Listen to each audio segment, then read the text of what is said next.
So about 6 months ago, I get a call from Dr. Hill, and he had become a client maybe 6 months prior to that, and he said he wanted to come in and meet with me. And I'm thinking, why would Dr. Hill want to come and meet with me? I had no idea what he wanted. Was he going to ask me for money? Was he unhappy with his service? No clue, really no clue. So the day comes, and he comes into the office, and the usual small talk. And then he starts talking about Adam Smith Week. And I must have had a blank stare on my face because he didn't have Adam Smith Week when I was here. And then he proceeded to say, would you accept the Alumnus of the Year award? And it still didn't register with me. And when it finally did, I said to him, are you sure there's nobody else deserving? And his comment back to me was, not this year. So I didn't know how to take that, but thank you, Dr. Hill. He did say that. So I'm honored and humbled to receive this award. I want to thank Dr. Hill, the committee, Dr. Livingston, and all those involved in making the decision. I, too, think Dr. Hill is a pillar of the university, one of my all-time favorite instructors. I share this award with my great staff at TPG and, of course, my family. You can only be as good as the people that you surround yourself with. I had many great mentors growing up, parents, teachers, coaches. I can't think of anybody that I said, man, I couldn't stand that guy. I was just blessed with all kinds of great mentors. And I have a deep sense of gratitude for all those people who touched my life. One in particular I want to mention is Coach Irish O'Reilly. Coached here for many years, probably 30 years, Dr. Hill? Yeah, at least. 30 years. He couldn't be here because of health problems, but for those of you who have never heard of him, he goes down as probably one of the greatest collegiate coaches in history, not just at Lewis, but in the country. And I had the honor and privilege of playing for him.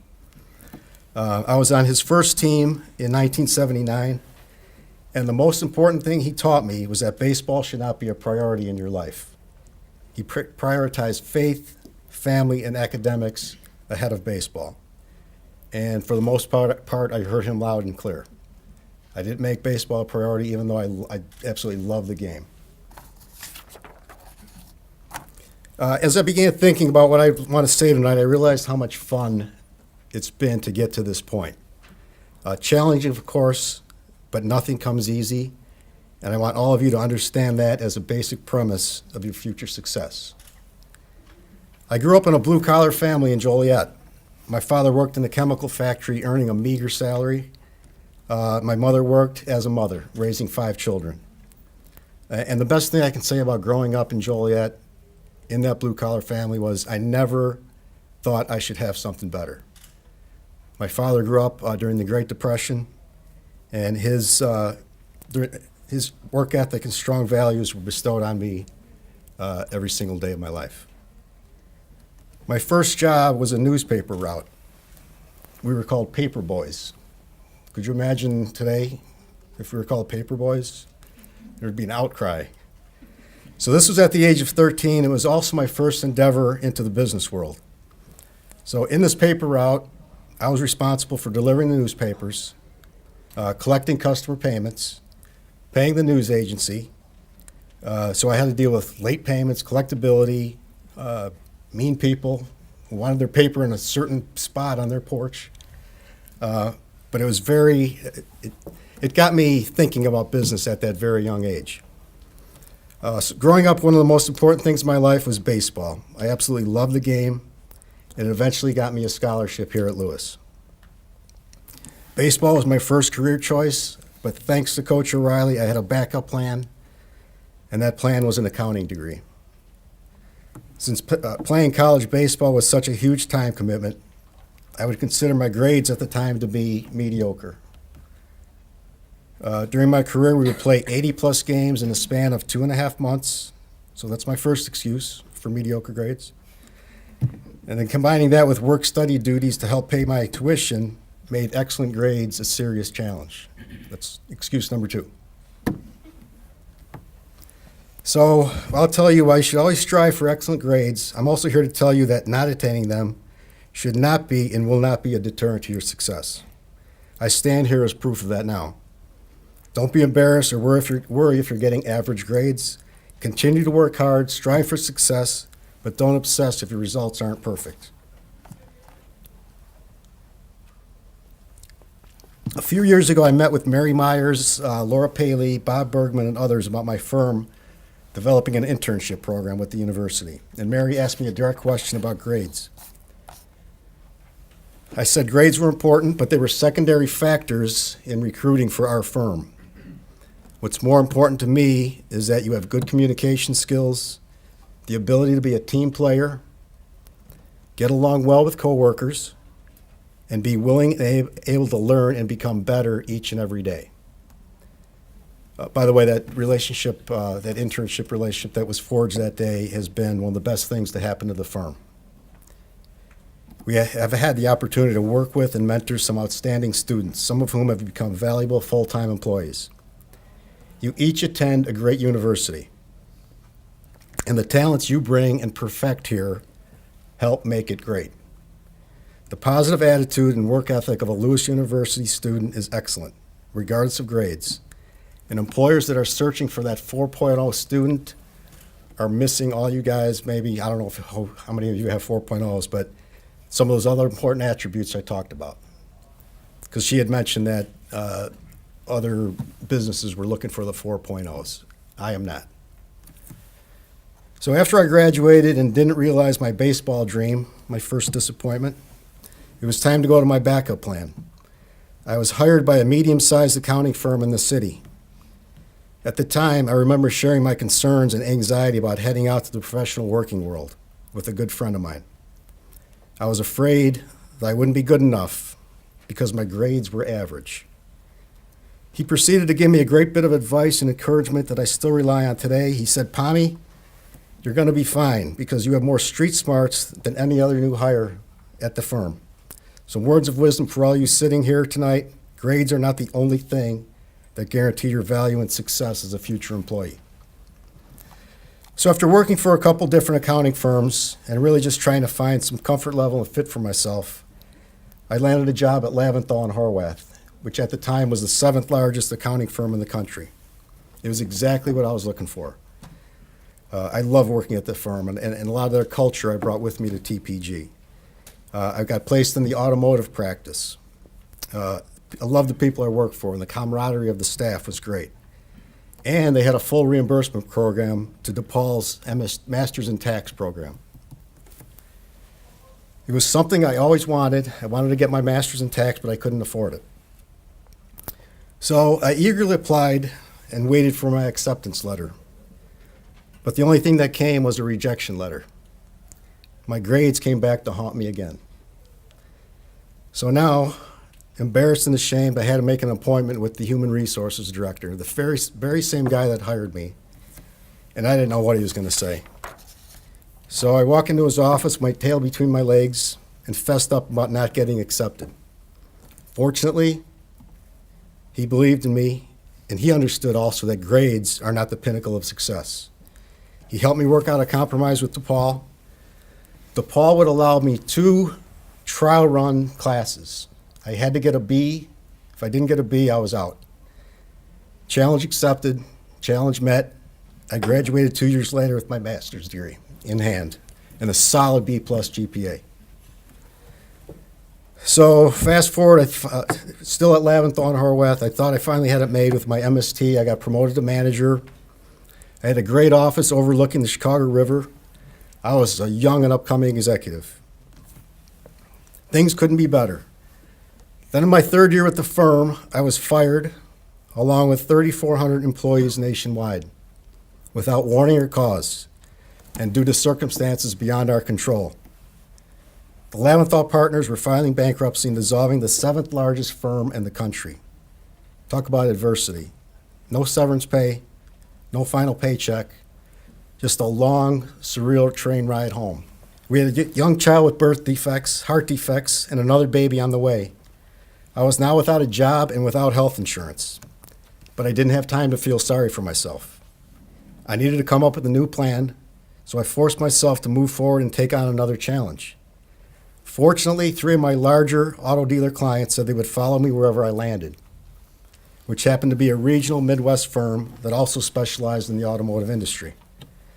So a crisis was averted, but this firm was no Leventhal and Horwath. It just wasn't a fun place to work. So as I went through the motions working at that firm, I began to forge toward the next stage of my career. After many months of deliberation, I decided to take my 3 car dealer clients and form a new firm with a partner that had a separate line of business in the banking industry. So that was about at the age of 33, 34 years old. We decided to go out on our own. After a couple years, it started becoming apparent that the 2 lines of business, automotive and banking, didn't mesh, and the firm was spiraling downwards. 2 industries, 2 very different business philosophies, no cash flow from the banking side created a stress level I had never experienced in my life. So after 5 years, and now flat broke, I decided to pull the plug and start over again. I was devastated financially, but wealthy, with a compassionate wife, 3 beautiful sons, friends to lean on, a great young employee right out of college who was now my partner, and clients who stood by me. But I still needed cash. I was broke. There were bills, rent, and payroll on the business side, medical bills, mortgage, tuition, and real estate taxes on the personal side. So I went to a fairly new client who I'd become friends with and shared my predicament, because there's no way I was going to a bank and getting money that fast. It would have took months. I asked him to lend me $100,000, but I promised to repay it in 12 months.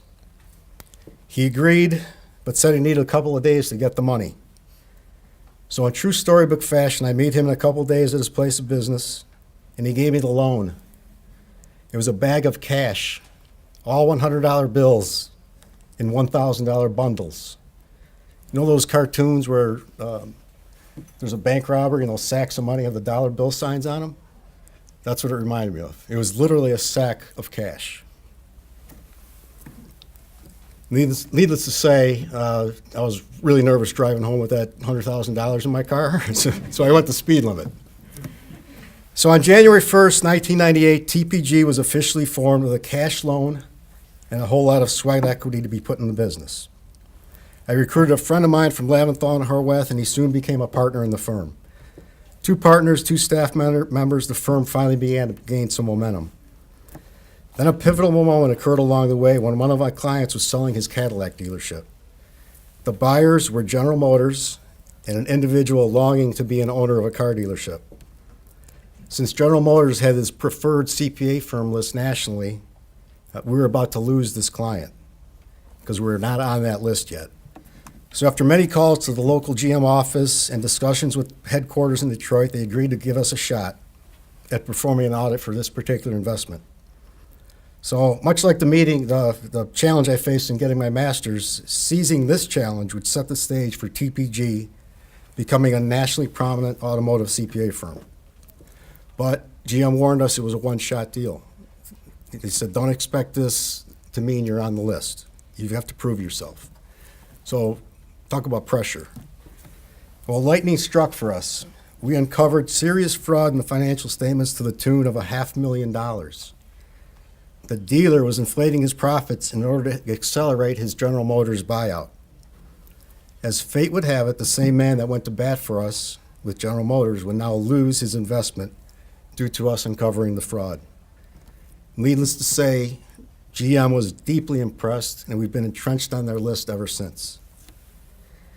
So with our national client base now taking hold, the firm began to flourish. GM began to provide us with an unbelievable pipeline for new car dealership business. Things were finally looking up, and I can't make this stuff up, but tragedy struck. My partner, at the age of 35, suffered a debilitating stroke. He would no longer be able to function in the same capacity and help me run the firm. Once again, it was time to regroup and move forward. So with all hands in, we fought together and carried on as best we could. And today, we service over 100 automobile dealerships nationwide, and we continue to grow. So as the firm has grown, we now had a different problem. That was trying to recruit the talent necessary to sustain the growth and branch out from only serving General Motors investments. That would have been a critical mistake for us. So about 4 or 5 years ago, I was reading an article about internships, and the light went on.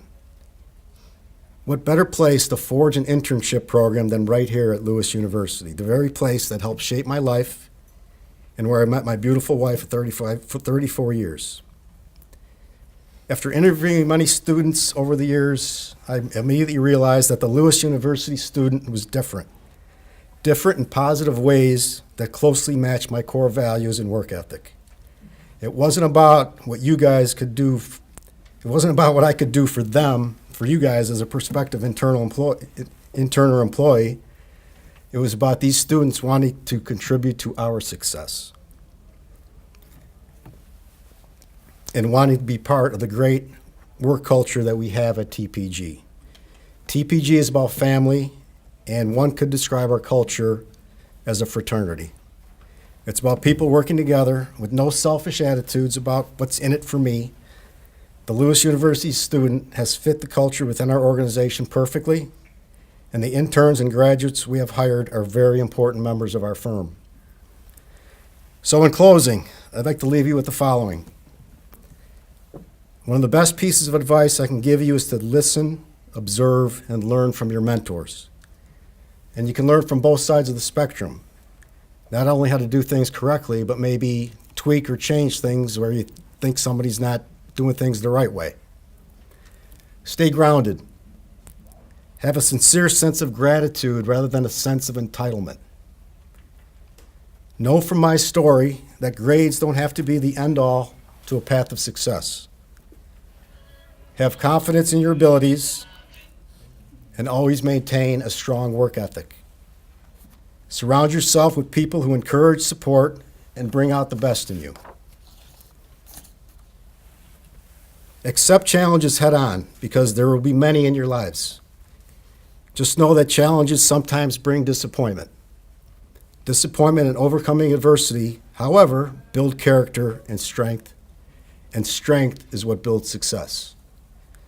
Use my background regarding success to write your own unique story and forge a path to your own greatness and success. I challenge each and every one of you to strive towards standing here someday. Thank you.